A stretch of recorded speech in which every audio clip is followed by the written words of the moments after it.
नमस्कार। मैं डॉक्टर सौरभ शर्मा, सह आचार्य इतिहास।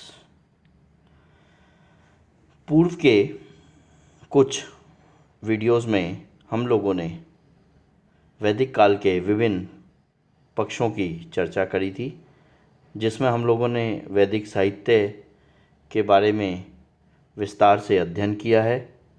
उसके उपरांत हम लोगों ने वैदिक काल की अर्थव्यवस्था या आर्थिक स्थिति के बारे में बात करी है। आज उसी क्रम में हम आगे बढ़ते हुए वैदिक कालीन राजनीतिक संरचना के बारे में चर्चा करेंगे। इससे पूर्व में जैसा कि मैंने आपको बताया है कि वैदिक काल का अध्याय परीक्षा की दृष्टि से काफ़ी महत्वपूर्ण अध्याय है और इसमें सामान्यतः वैदिक काल के दोनों ही पूर्व वैदिक काल तथा उत्तर वैदिक काल जो दोनों ही भाग हैं, इन दोनों भागों पर सामान्यतः तुलनात्मक प्रश्न पूछे जाते हैं।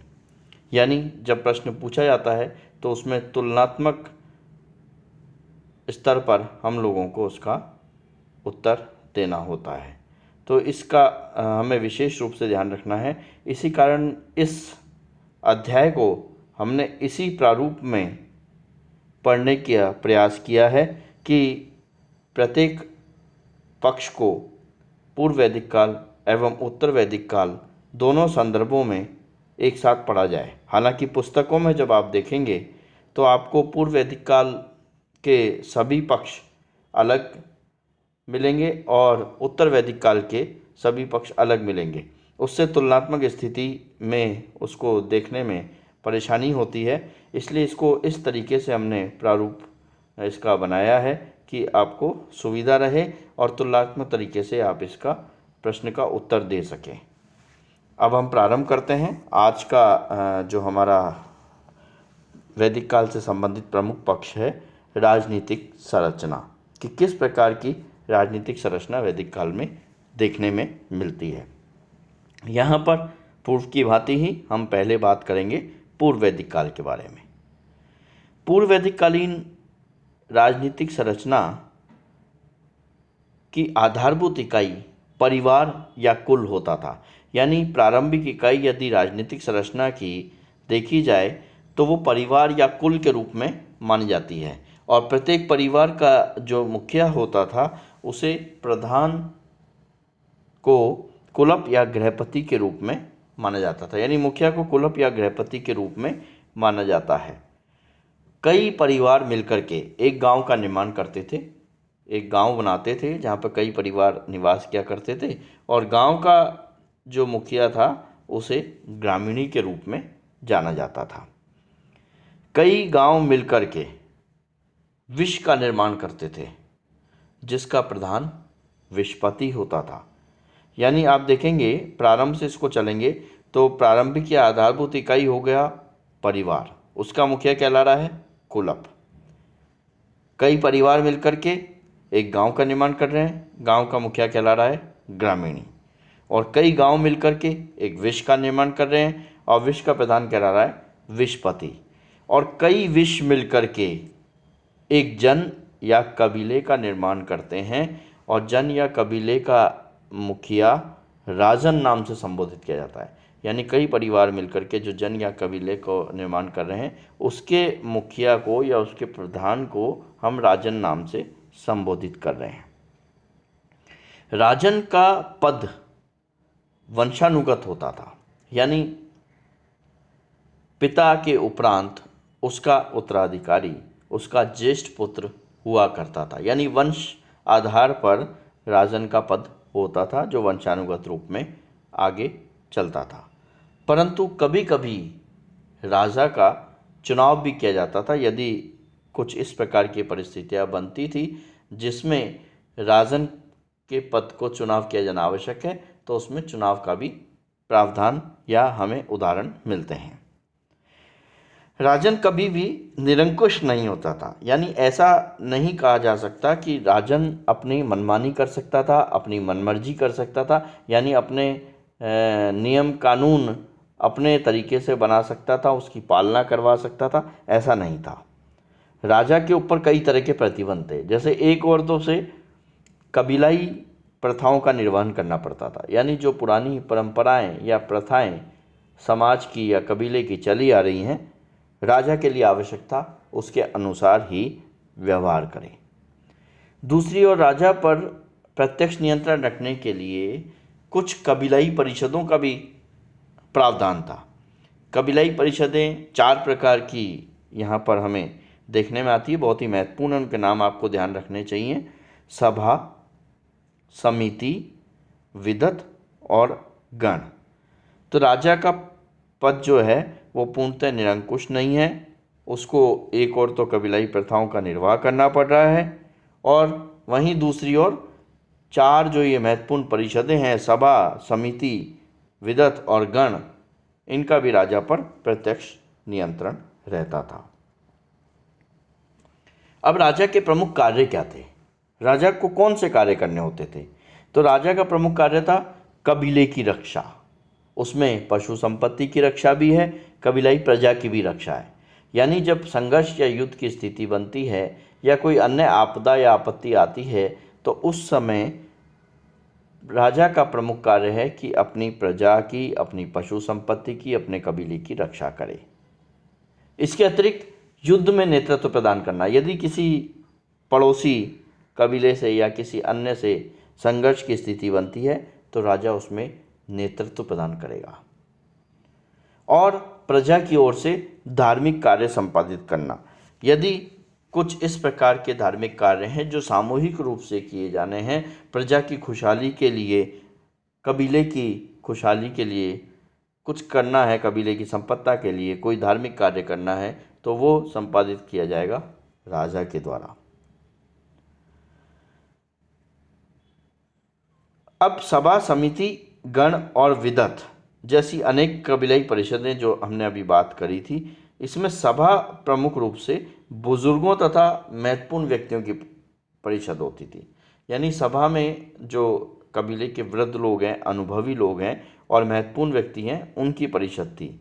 और समिति जो थी वो आम सभा की कार्य करती थी, आम सभा की तरह कार्य करती थी। यानी समिति में कबीले की समस्त जनता सम्मिलित होती थी।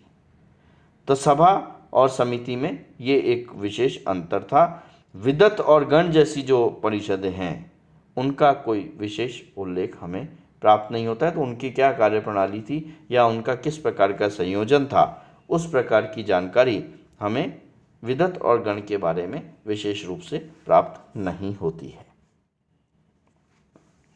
ऐसा उल्लेख मिलता है ऋग्वेद में कि सभा और विदत में स्त्रियां भाग ले सकती थी। यानी सभा और विदत 2 ऐसी कबीलाई परिषदें थीं जिनमें स्त्रियां भी भाग लेती थी। ऋग्वेद में 3 अधिकारियों का हमें प्रमुख रूप से उल्लेख मिलता है। राजन के जो 3 अधिकारी थे, जो प्रमुख अधिकारी थे, उनका नाम है पुरोहित, जो कि धार्मिक कार्य और राजा को सलाह देने का कार्य किया करता था। पुरोहित, सेनानी एवं ग्रामीणी का उल्लेख मिलता है। सेनानी शायद संभवतः सेना का प्रधान होता था, जो सेना राजा के द्वारा स्थायी रूप से रखी जाती थी। और ग्रामीणी का हमने उल्लेख किया ही था कि जो गांव का प्रधान होता था वो ग्रामीणी कहलाता था। आवश्यकता पड़ने पर वो अपनी सैनिक सेवाएं भी दिया करता था। अन्य जो पदाधिकारी जिनका उल्लेख हमें मिलता है, उनमें वाज्रपति यानी जो चारागाह का अधिकारी था, वाज्रपति। उसके अलावा पूरप या दुर्गपति, जो कि दुर्ग की देखभाल किया करता था।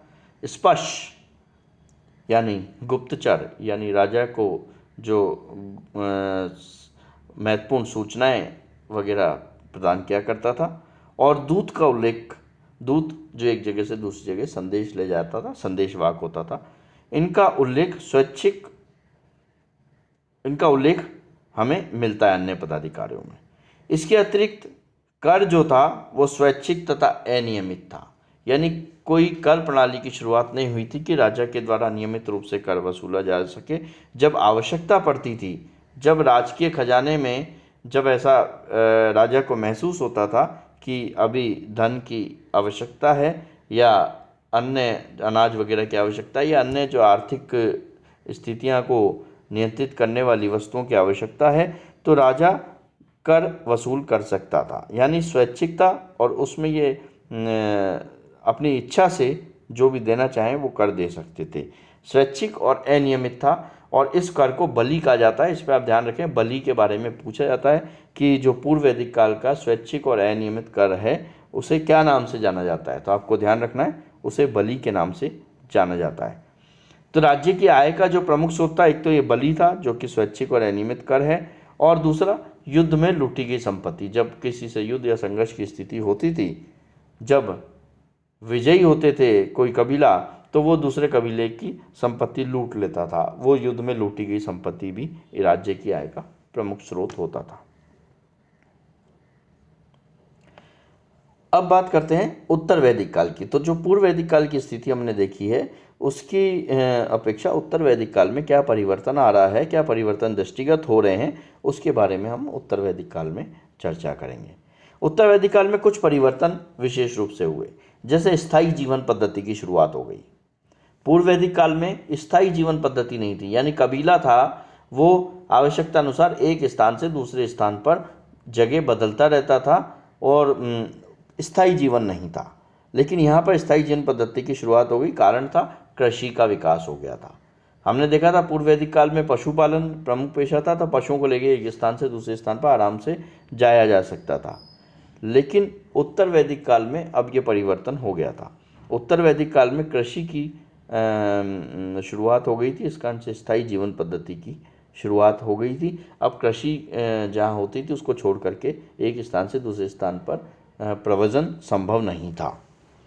दूसरा, कबीलों का नियमित कर संग्रह के कारण राजा की शक्ति में अत्यधिक वृद्धि हो गई थी। यानी अब पहले जो स्वैच्छिक और अनियमित कर था उसके स्थान पर अब कर जो है वो नियमित रूप से लिया जाने लगा था, जिसके कारण से राजा की शक्ति बहुत ज़्यादा बढ़ गई थी। और इसके अलावा राजा की शक्ति और राजा का प्रभाव इसलिए भी बढ़ गया था, उसने कुछ इस प्रकार के यज्ञ, वाजपेयी यज्ञ, राजसूय यज्ञ जैसे यज्ञ कराने शुरू कर दिए थे, जिसने राजा की शक्ति और प्रभाव में काफ़ी वृद्धि कर दी थी।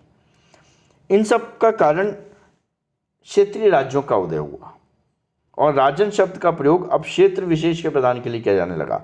आप देखें, परिवर्तन ये हुआ है कि एक तो क्षेत्रीय राज्य बनने लगे, यानी छोटे छोटे स्थान पर राज्यों का निर्माण होने लग गया, और दूसरा राजन शब्द का प्रयोग क्षेत्र विशेष के प्रदान के लिए होने लगा। यानी इससे पहले राजन शब्द का प्रयोग कबीले के लिए होता था जो कि घुमंत होता एक स्थान से दूसरे स्थान पर चला जाता था। लेकिन अब इस कृषि के कारण स्थायी जीवन पद्धति की शुरुआत हो गई, राजा के प्रभाव में वृद्धि हो गई, नियमित कर संग्रहण प्रारंभ हो गया, क्षेत्रीय राज्यों का उदय हो गया।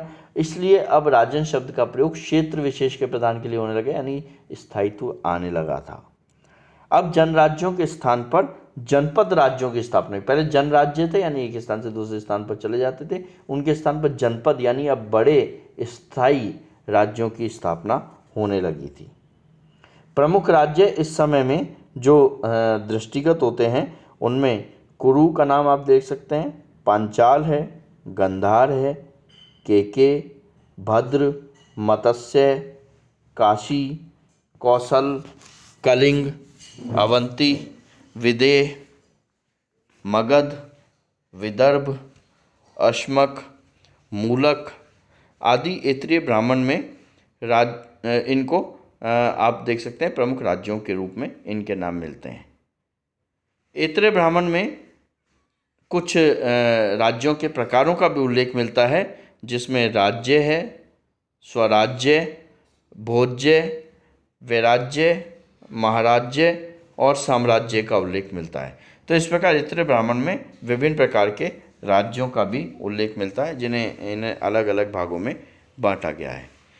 इस काल में एक विशेष परिवर्तन ये भी हुआ कि सभा एवं समिति जैसी परिषदों का महत्व कम हुआ तथा विदत और गण नामक परिषदों का तो उल्लेख ही नहीं मिलता है। सभा और समिति का प्रभाव इसलिए कम हुआ क्योंकि राजा की शक्ति में वृद्धि हो गई थी और विदत और गण नामक संस्थाओं का यहाँ पर उल्लेख नहीं मिल रहा है। कुछ महत्वपूर्ण पदाधिकारी जो कि इस काल में मिलते हैं उन्हें रत्निन नाम से जाना जाता था। उत्तर वैदिक काल में जो प्रमुख पदाधिकारी मिल रहे हैं उन्हें रत्निन नाम से जान रहे हैं। इनका विशेष रूप से ध्यान रखें कि इन पदाधिकारियों को सामूहिक रूप से रत्निन कहा जाता था।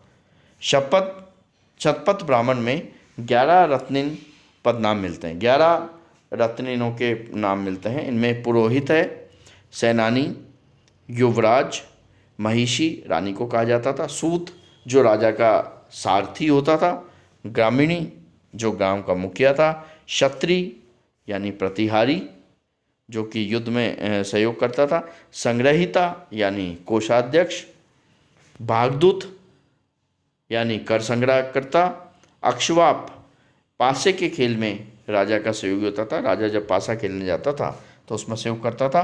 एवं पालागल राजा का मित्र और विदूषक होता था, वो पालागल के रूप में। तो ये आपको ध्यान रखना है क्योंकि कई बार परीक्षा में पूछा जाता है कि संग्रहिता का क्या कार्य था, आपको पता होना चाहिए। कोषाध्यक्ष। भागदूत कौन होता था? कर संग्रह करता होता था। अक्षवाप कौन था? पासे के खेल में राजा का सहयोगी था। पालागल राजा का मित्र और विदूषक था। तो ये सब रत्निन जो कि 11 रत्निन पद नाम मिलते हैं, इनको विशेष रूप से ध्यान रखना है। इस आधार पर अंत में हम ये कह सकते हैं कि उत्तर वैदिक कालीन कबीलाई राजनीतिक संरचना राजतंत्र तथा कुछ स्थितियों में गणराज्य के रूप में परिवर्तित हो गई। यानी कबीलाई जो राजनीतिक संरचना है उत्तर वैदिक काल में कुछ जगहों पर राजतंत्र जहाँ भी राजा का तंत्र होता था यानी राजा जहाँ का प्रमुख होता था, और कुछ स्थितियों में गणराज्य जहाँ पर राजा का चुनाव करके गणराज्य की व्यवस्थाएं चलती थी, इस रूप में परिवर्तित हो गई। दोनों ही तरह की व्यवस्थाएं हमें उत्तर वैदिक काल में जो राज्य निर्माण हो रहा है उनमें देखने को मिल रही है। धन्यवाद।